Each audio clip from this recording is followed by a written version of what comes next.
Folks, we are back for Star Trek Prodigy Season 2, Episodes 13 and 14, A Tribble Called Quest and Cracked Mirror. Quick recap, our young crew found the Protostar and Chakotay, who had self-marooned. After much work, everyone came together, managed to get the Protostar back into space, but without its Protostar core. It would be a long journey back to Voyager if they don't find a solution. So, let's dive into Episode 13, A Tribble Called Quest.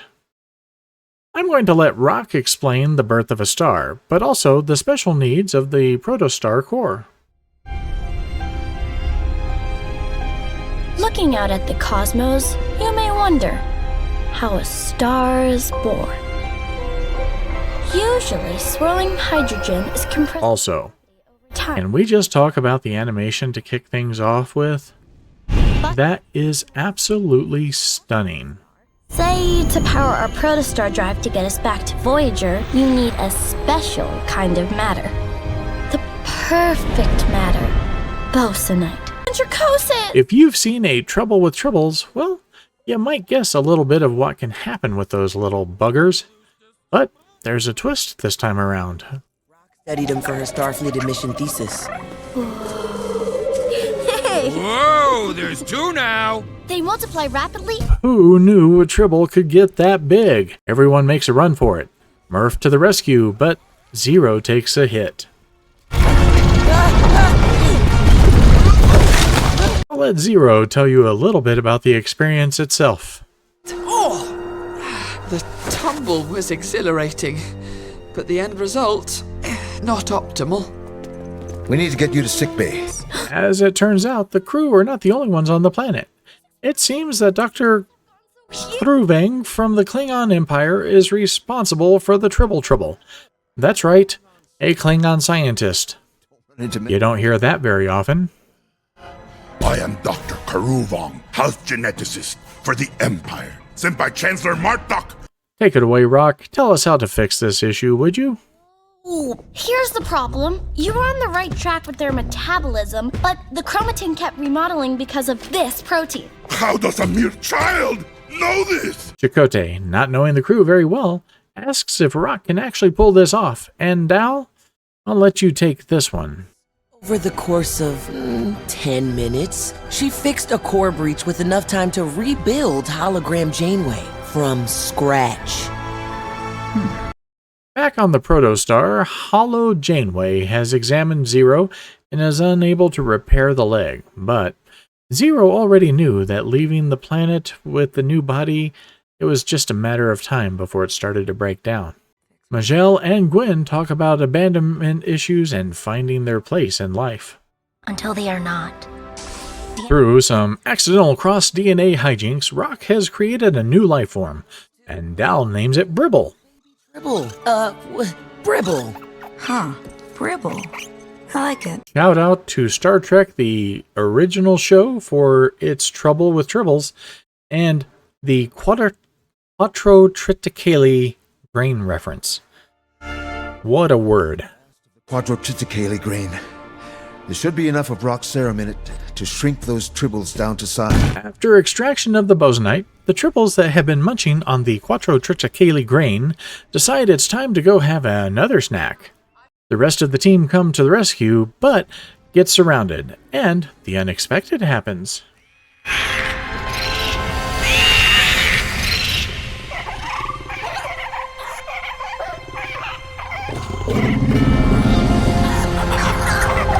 Communicating. After a victory chant, it's time to head back to the Protostar.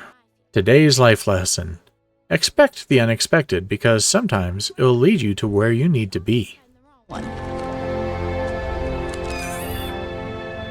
the wrong one can lead us to entirely new discoveries. That's why it's important we don't hang our heads when we make a mistake. Instead, we should wear them like a badge of honor.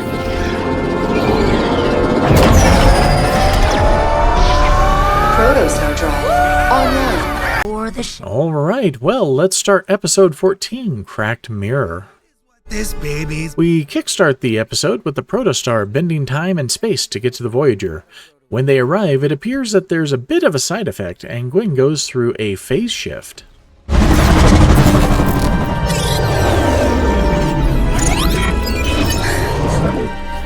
okay? There is really a great shot of the protostar next to Voyager A. But before anyone can really notice, Chakotay enters the bridge looking shipshape and ready to see the Vice Admiral. Looks like someone's ready to be sent to the Admiral's ready room.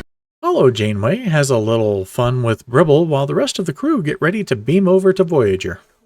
The crew beams over for the first surprise of this episode. That makes two of us, Doctor. The Admiral will be very pleased to see you. Not more than I will be to see her. Her? Admiral Jellicoe? Chakotay? Alternate realities come back into play as they realize that they're on the wrong Voyager. Their next surprise comes as they exit the turbo lift on their way to sickbay, and Majel notices a phase shift on Gwen's armband this time. Jankum approves. I don't want to say an old friend, but someone from the past is back, and with plenty of details about this particular version of reality. Hey, I know you guys. You are familiar with this disheveled man? He ditched us on Noble Isle. Ditched? I left to get you guys help. But had I known how dangerous you all were, I'd have split earlier. Hey, where's the big rock girl? I liked her. During the discussion of how to get back to their own reality, Murph draws their attention to a really big problem. Knowing that Gwen can't make it through many more separate realities, they plan to transport to the bridge and solve the issue quickly. Change on her armband in the turbo lift. She's right.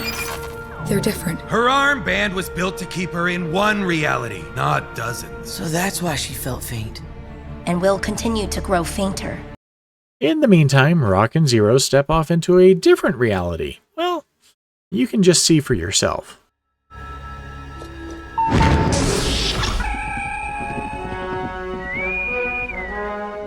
Someone alert Captain Tuvix. Oh dear. Perhaps we took the wrong turbo lift. Everyone else materializes back in the transporter room minus Majel. And they come into the biggest surprise yet. Catherine? Chakotay. Terran Empire Chakotay wants information, and he's ready to use the agonizer on the cute one. Murph, take it away. What about the whisk? A quick swap of clothing and some grease fixes everything right up, and the crew are on their way to the bridge, but things never go as they're planned. Officer. But he's not here. After getting to the bridge, they start working on realigning the deflector dish, but the Loom and Janeway have found them. Drop it, goo bag. If you do this, none of us survive. Why should I believe you? Because no matter what reality we're in, I could never hurt you. And let's just say that Janeway, no matter what universe, is kind of a badass and jumps into action. Gwen, just in the nick of time, hits the button, and the fractured universes return back to their normal states.